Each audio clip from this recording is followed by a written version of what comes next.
You found a podcast where you'll hear the truth, and we will praise Jesus' name.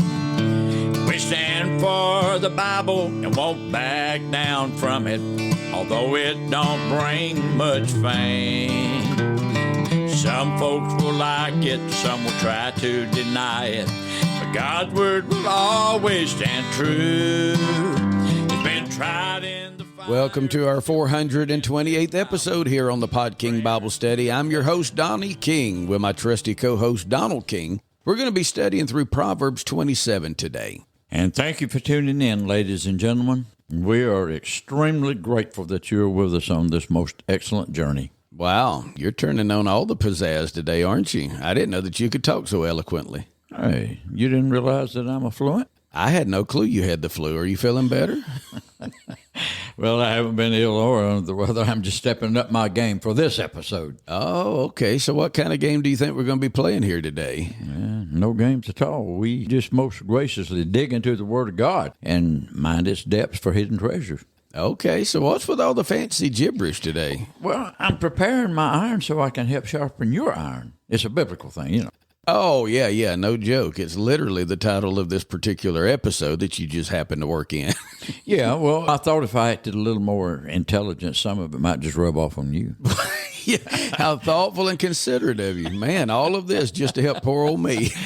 Hey, I can't help it if you're kind of dull and boring.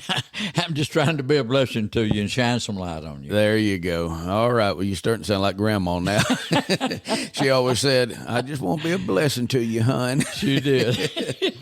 Well, ever since we got that email where somebody said that you were the one that they connected with on the podcast the best, I guess you assume that everybody thinks I'm dull and boring now. Hey, I can't help it if I get more fan mail than you do. Yeah. But either way, I'm going to read verse 1 of chapter 27 to get us started. Well, I didn't realize it hurt iron so much to get sharpened. Okay, Proverbs 27:1. Boast not thyself of tomorrow, for thou knowest not what a day may bring forth. We shouldn't brag about tomorrow, for we never know until then if we'll be there or not. That's true. We don't have a clue what one day will bring. Since we don't know the day of our death, we can't say with certainty anything about tomorrow as pertaining to ourselves. No, we can make plans for tomorrow, but we have absolutely nothing we can boast about. I can tell you I plan on doing such and such tomorrow, but I can't tell you I promise you I'll do that because that's going into a realm that we don't really know. Even James mentions stuff like this, and he shows us the brevity of life by an example in James 4:13 and 14. He said, Go to now, ye that say, Today or tomorrow we will go into such a city and continue there a year and buy and sell and get gain. Whereas you know not what shall be on the morrow. For what is your life? It is even a vapor that appeareth for a little time and then vanisheth away. That's so true. That's good godly counsel to live by. All right, verse number 2. Let another man praise thee, and not thine own mouth, a stranger, and not thine own lips. In other words, don't be the one that brags about you and what you can do. Leave all of that to another person because it's not fitting for a man to toot his own horn. Hey, trust me, my horn got run over by a dump truck earlier. What are you talking about? So when people feel the need to brag about something that they can do or something that they have accomplished, it almost seems as if they're trying to convince everybody else how great they really are. Why do you need people to tell you how wonderful you are? Think about it. It's your self-worth. And if your self-worth is hinged upon what people say or what people think about you, you're on dangerous ground. I want to tell you, just take the last 10 minutes as an example. Oh, come on. Hopefully you won't ever have to face any persecution. If you can't handle someone rubbing you the wrong way over a joke. I understand. Now, I'm not really upset about it, but this is what drives teenagers to commit suicide. They can't stand anybody making fun of them or what they call bullying them. And I know some people are truly bullied. I'm not making light of that, but they can't handle anybody saying anything against them. If you don't say their pronouns just right, I mean, you have really offended them. They feel like you need to be killed. You're a Nazi. They hate you. This world can't take hardly anything. It also causes some people to go to the extremes just to get attention as well. That's true. I know what it is to have low self-esteem, but we shouldn't ever exalt ourselves. No, and here's the problem. When people do that, they're setting themselves up for a fall. When you exalt yourself, after a while, you're going to fall. Verse 3 says, a stone is heavy and the sand weighty, but a fool's wrath is heavier than them both. A stone by itself has a certain amount of weight to it. But when you gather up some sand, sand gets heavy fast. It doesn't look very heavy. A little grain of sand has very little weight to it at all. It almost seems like it has no weight. But you grab a handful and you got a little bit of weight there. You grab a bucket full and you got a lot more. You grab a dump truck load full, you got a lot of weight in sand. But when you compare these things to the wrath of a fool, the stone and the sand will lose every time. So this means there is a weight to wrath. It holds a lot of consequences. This should cause us all to consider our actions and how anger influences them. When you are on the receiving end of wrath, it can truly weight you down. It sure can. And what it does is it presses down against our spirit, and it causes us to feel as though the world has caved in against us. When you get down and out, you begin to feel like the world fell in on you. That's the weight of the world that's weighing on you. Verse 4 says, wrath is cruel and anger is outrageous, but who is able to stand before envy? In this verse, Solomon lists three things and gives very short descriptions of them. He says that wrath is cruel, which means venomous rage has cruelty mixed with it. That's the definitions of that word. Yeah, and a person that's furious will hurt you in the most cruel fashion because their passion blinds their normal thinking. Yeah, and the word anger, it's outrageous, which means the flaring of the nostrils, and it also means like a flood. Now think about that. When you feel anger wash over you as a flood, it'll cause your countenance to change. Your eyes will bulge out, your nostrils will flare out, and your breathing will come in gasps. Yeah, that's what you looked like a little while ago. Okay, enough of that. He then asks, who can stand before envy, implying that it's going to take you down. If you allow envy into your life, you can't stand before envy. It's going to cause you to fall. You know, it's nearly impossible to stand up against someone who's jealous. It seems that their feelings take over their sensibility. You can't reason with them. We'll do well to flee as far away as possible from these things. That's right. All right, verse number 5. Open rebuke is better than secret love. A reprimand in front of people is more desirable than hidden love. I know this is a straightforward statement, but can you give an example of this?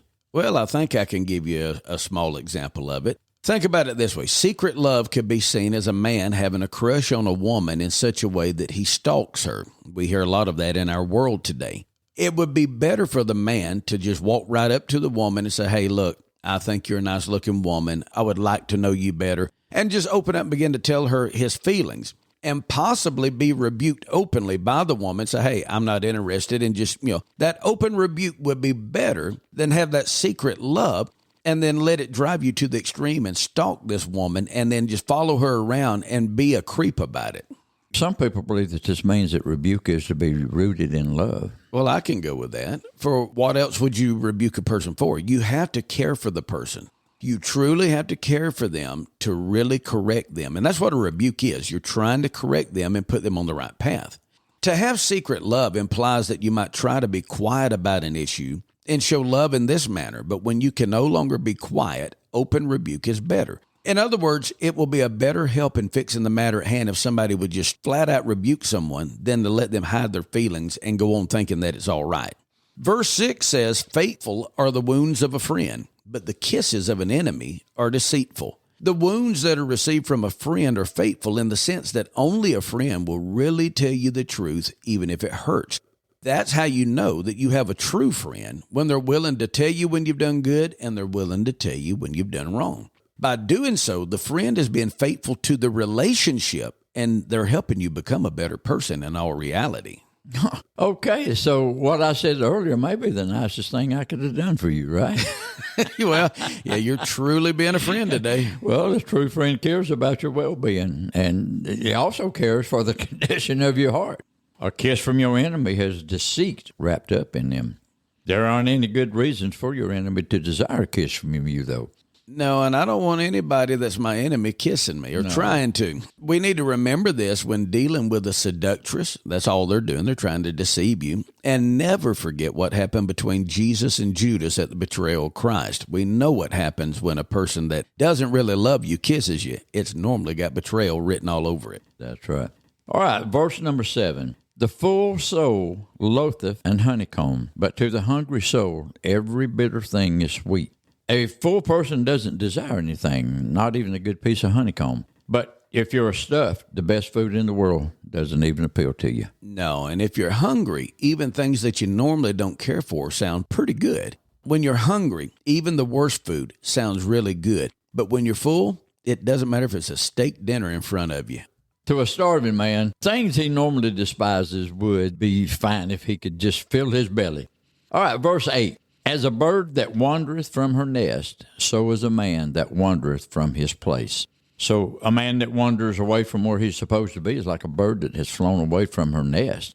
When you're out of place, nothing good can come from that. No, that's good advice to think about all the time. If you're out of your place, there's nothing good can come out of it. If you stick your nose in somebody else's business, you're out of your place. There ain't nothing good going to come from that. If you're in a marriage and you get out of your place, nothing good is going to happen in that. If you're at the workplace and you get out of your place, something's going to happen and it won't be good. So the word wander means to stray. And I want you to please hear me out on this. Not only does it mean to just roam around or just to do anything, it literally has sexual undertones in other places that it's used within the Bible. This may be why it's stressed that the wandering man needs to return home. It may be saying you're going to wander into somebody else's home and you're going to be an unfaithful spouse. If that's the case, wandering definitely is sinful. Verse 9 says, ointment and perfume rejoice the heart, so doeth the sweetness of a man's friend by hearty counsel. Ointment is usually the word interpreted as oil that we see many times in our Bible, but it is a perfumed oil, while perfume can describe any aromatic fragrance. Solomon said that these things right here, the aromatic fragrances and perfumed oil, make the heart to rejoice. And they do it in such a way that the counsel from the heart of a man's friend is similar to it. So to hear good counsel should make everyone rejoice, right? Yeah. Okay, then everyone should love preaching because it's definitely good counsel that comes from the heart, and it's the heart of God. Amen. I agree with that. All right, verse 10. Thine own friend and thy father's friend forsake not, neither go into thy brother's house in the day of thy calamity. For better is a neighbor that is near than a brother far away. Don't ever forsake your friends, not even the friends of your father. There are many young men who turned out successful because their father had made strong alliances with good men. Then those men were a friend to the son as well. Yeah, that's the way that some of the youth of the previous generation made it as well as they did because their father's good name was revered by the men that they were friends with. They gave them loans from the bank. They helped them through their stores and many different things. We could just go ahead and make the obvious point as well. We need all of the friends we can get. That's right. There aren't any good friends that we should ever be willing to lose. He said we shouldn't go to our brother's house when calamity hits home for us. What do you reckon that is? Well, that's a wonderful question. And if anyone in our audience has a question you'd like for us to provide you an answer for, email us at dkministries1977@yahoo.com. We'll do our very best to work it into one of our Q&As that come out in the middle of every month. Now, as for your query, it's possible that your brother may despise you if you hang around there too much.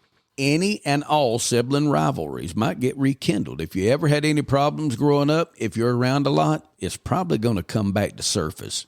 Now, Solomon went on to say that having a good neighbor close by is better than having a brother that lives a long ways off. The point here isn't so much that a brother isn't worth much, but it's better to have somebody that's nearby that can be of assistance to you. In Proverbs 17:17, we see Solomon saying that a friend loves at all times, but a brother is born for adversity. Why do you reckon Solomon said that? Well, if you think back over Solomon's life, he didn't have very good dealings with his brothers at times. He may have been writing this from his own experiential standpoint. He may have found that friends can be as good or better than your actual kin can be. You know, now that you mentioned that, I remember that one of Solomon's brothers tried to take the kingdom away from him before David even died. Yeah, that's exactly right. And Solomon is also the same person who wrote Proverbs 18:24, where he said that a friend will stick closer to you than a brother. Now, I'm not saying that Solomon was against his family and that he looked at friends as better than family, but I will say this. He did have problems in his family, and he did have other men that he leaned on for counsel and advice. Some people believe that all this is saying is don't wait until you run into trouble to go and visit your brother. Now, I think that even bears a little bit of weight. Don't wait until you have a bunch of bills that you can't pay and then say, hey, brother, how you doing? He's going to know every time you show up, you're wanting money. Okay, this could be seen as a caution against abusing the relationship just because you're kin. It's an encouragement to help build your relations with your family. Go visit him from time to time. Have a good relationship with your brother. Then when you show up, he's not going to be expecting, oh boy, I wonder what he wants now. I wonder what kind of trouble he's in now. Verse 11 says, my son, be wise and make my heart glad, that I may answer him that reproacheth me. Now, Solomon right here is admonishing his son to make him proud, as we would say today. And the reason that he wants to be proud is so he can speak well of you to people that are speaking against you. There's a reason behind his motive here. I would say every parent hates to hear someone make a complaint about their children. But when their children are in the wrong, it is a reproach to the parent. So when the child's not guilty of the accusation, it frees the parent from reproach, and it also makes their heart glad.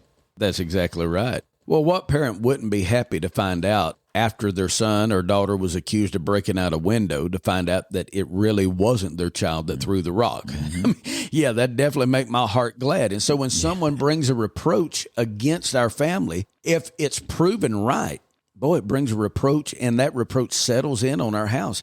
If your daughter has a bad name in town for being the wrong type of girl, and it's proven right that that's what she really is, that's a reproach that your house is going to carry for a long time. But if the accusation comes and it's proven falsely, what parent would not be glad to see that reproach swept away? I believe that we can also take this in a spiritual sense as well, and even see this as God encouraging us towards right behavior, letting us know that God is pleased with us when we do what's right. All right, verse 12. A prudent man foreseeth the evil and hideth himself, but the simple pass on and are punished. Now, we have encountered proverbs just like this earlier on in this book. Yeah, we have, but I'll still make a quick comment on it as well. A man who is cunning and clever, which is what prudent is, he's cunning and clever. He's going to see the evil that's up ahead. He knows some of the pitfalls that may stand in his way, and because he knows, he's going to avoid them. The simple man, the foolish man, he never has a clue. He doesn't see anything coming. He keeps right on going on the way that he's going, and he'll be punished by falling into the snare that the enemy has laid for him.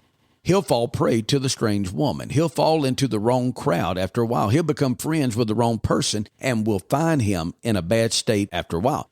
The prudent man sees all of these snares and he avoids them by the help and grace of God. Verse 13 says, take his garment that is surety for a stranger and take a pledge of him for a strange woman. Now, this is basically identical to what we saw back in Proverbs 20 and 16. And I feel that it's just an example of what the previous verse was really talking about right here in this chapter. Proverbs 20 and 16 says, take his garment that is surety for a stranger and take a pledge of him for a strange woman. The simple man goes right on and he's taken advantage of. He gets his garment taken away because he fails to pay it back when he gives a pledge to a harlot. This is exactly what happened to Judah with Tamar in the book of Genesis. He was foolish enough to go into a harlot, and when he did, she asked a pledge of him, and he gave it over to her, and she kept it, and then he couldn't get his pledge back until she exposed him in front of everyone. I want to tell you something. When you act like a fool, be prepared to suffer like a fool. Well, it seems these people never seem to learn the proper lessons in life. They'll always struggle in life until they turn their life over to the Lord. Yes. So verse 14, he that blesseth his friend with a loud voice, rising early in the morning, it shall be counted a curse to him. Now, who doesn't like being greeted early in the morning by an enthusiastic person? Most people I have met, that's who.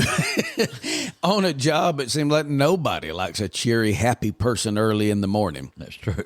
Well, who doesn't like getting awakened by someone who's thrilled to be alive at 5 a.m.? Yeah, ain't that the truth? Not only will it be counted as a curse, the person will probably get cursed before it's over.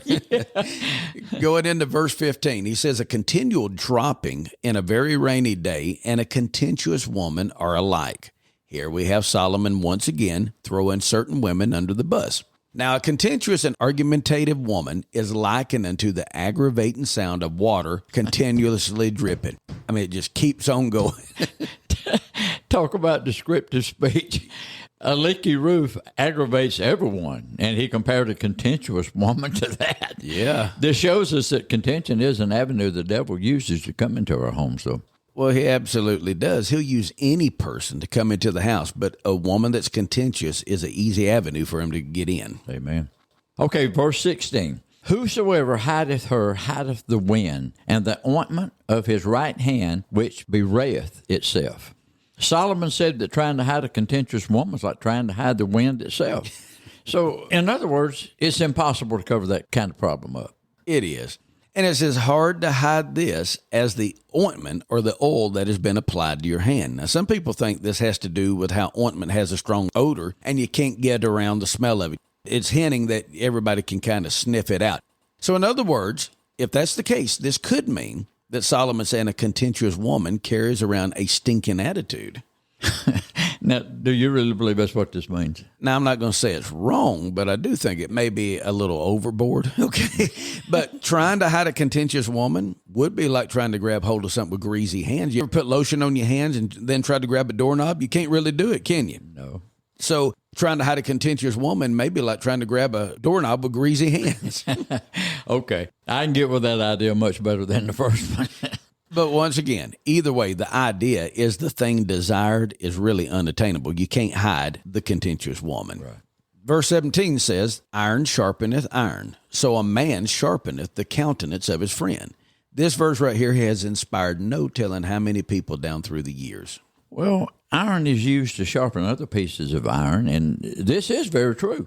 When iron begins to dull, it needs to be sharpened again, and the only thing known to sharpen iron is iron itself.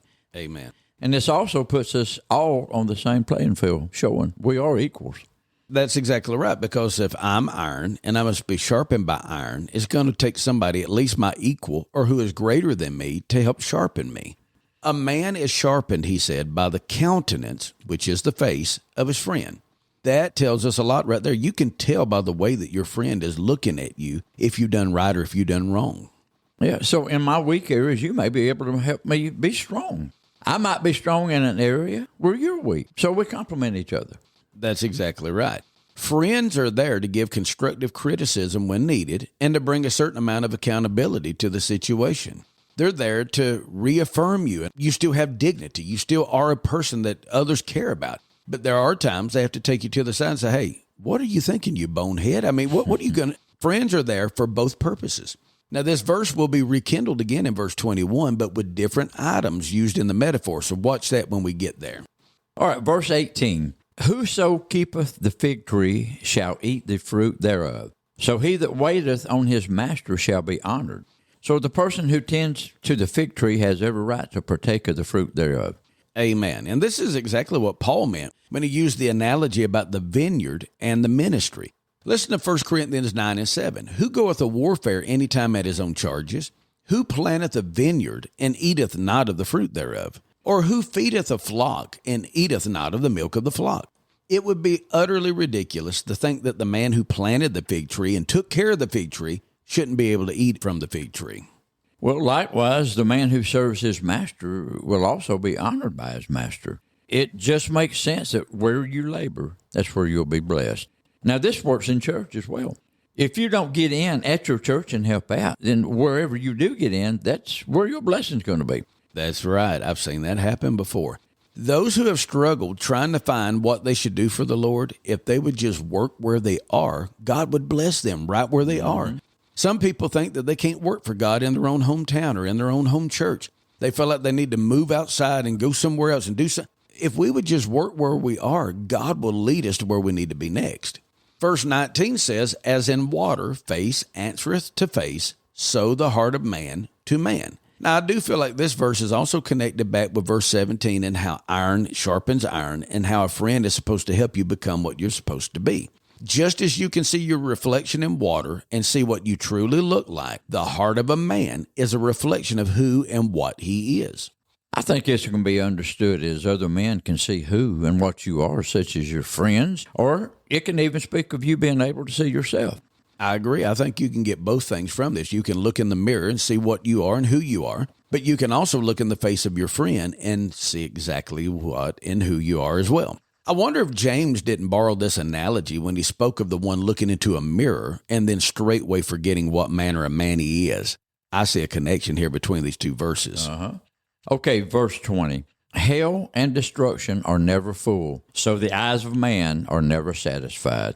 With as much sin and evil as there is in this world, it seems like hell and destruction would one day be filled up, but it won't.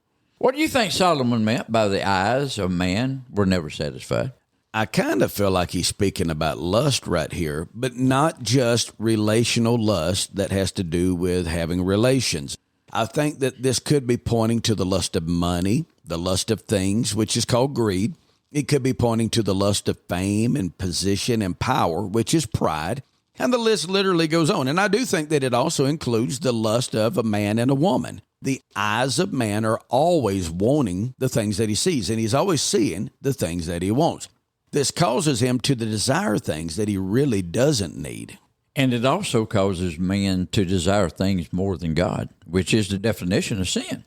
All right, verse 21. As the fining pot for silver and the furnace for gold, so is a man to his praise.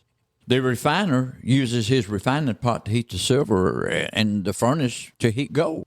He does this to extract all the impurities from it.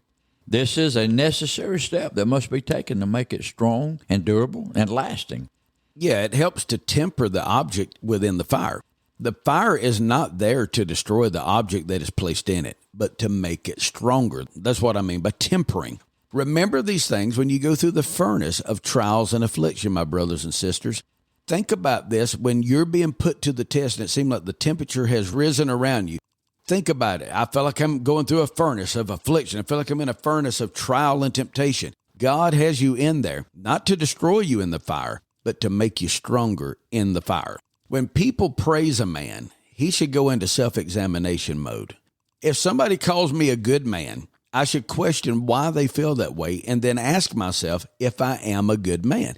I need to always be cognizant of whether I'm doing things that are right because I want people to think I'm right, or if I'm doing things right because I am right with God. There's a big difference between the two. When a man can do what he does because it's the best thing to do and it pleases the Lord, then that man is worthy of praise. Yes. Folks, we are tested when we are praised by people. How you handle being praised speaks a lot about you. Some people can't handle it at all. That's right. Verse 22 says, though thou shouldest bray a fool in mortar among wheat with a pestle, yet will not his foolishness depart from him.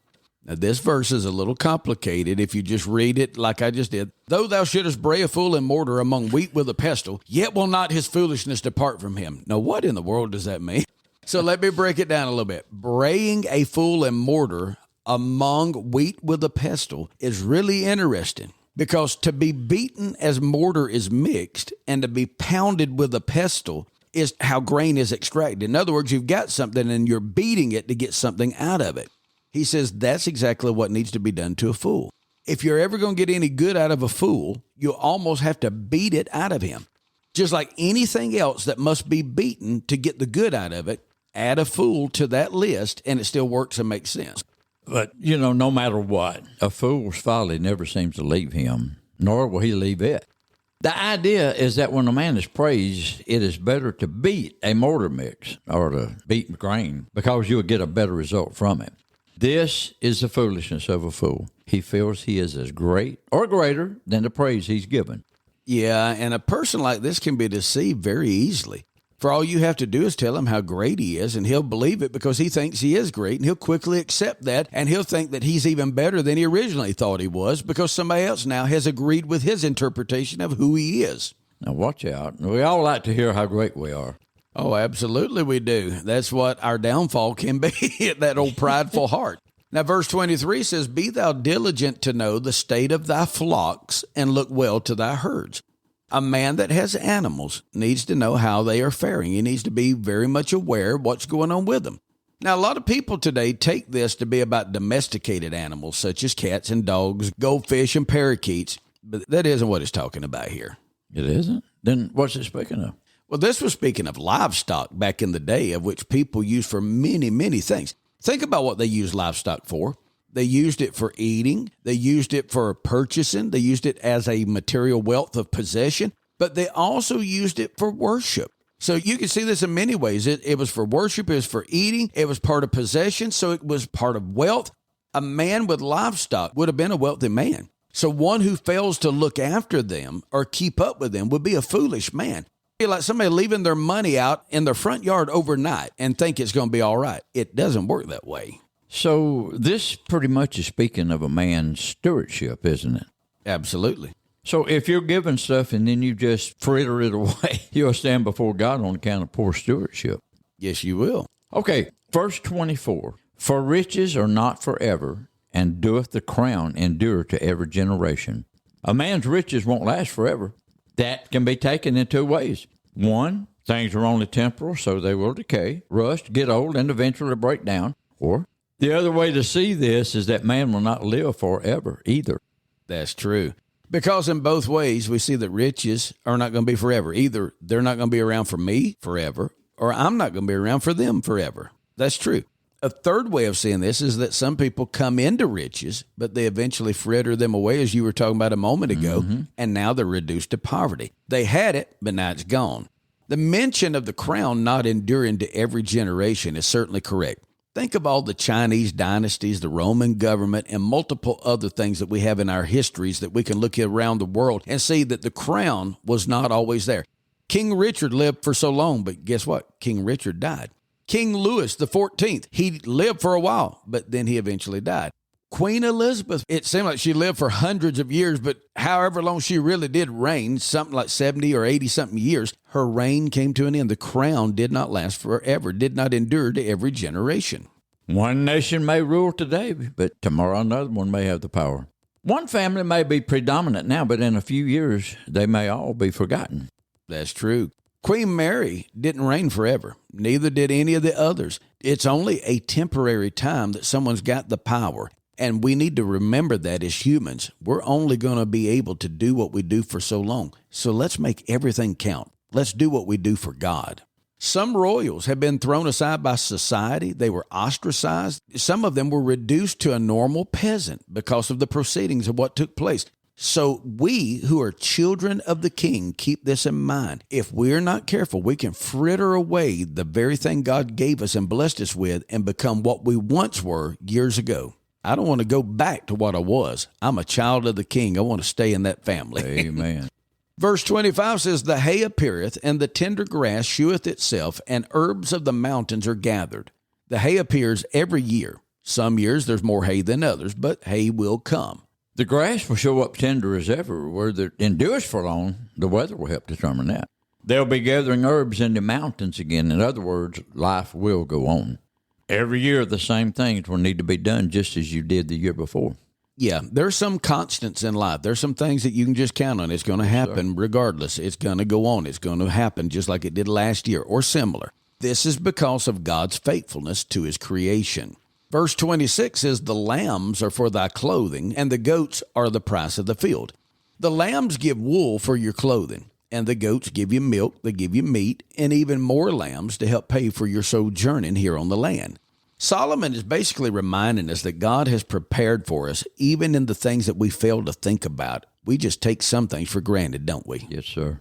All right, verse 27. And thou shalt have goat's milk enough for thy food, for the food of thy household, and for the maintenance for thy maidens.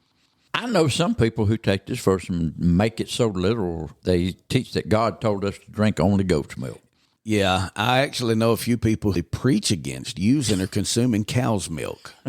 Those who have goats can partake of their milk. This is the whole idea right here. If you got a goat, drink of their milk. Yeah. If you got a cow, drink of its milk. Well, it's basically saying that this milk is for the one who owns the goats. That's what it's saying. I mean, it literally is saying that. It isn't saying you can't drink any other kind of milk. It's wrong. No, it's saying this is for him. This is for his family. This is for those who labor with him. If you got a goat, drink the milk of it. God has provided us all with what we need to subsist in life. He does, and he has. And it might seem a little ironic that the richest man of his time would seem concerned with the smallest things in life like this, but I believe he was. I do too. And it seems to me that Solomon never forgot the basic things in life. I agree with that. And guess what? I haven't forgot that we just finished the last verse of this great chapter. I think it's been a pretty good study. It has been a great study. If you in the audience have enjoyed this study, we want to invite you back next Monday as we study through the 28th chapter of Proverbs in our 429th episode right here on the Pod King Bible Study. This I know.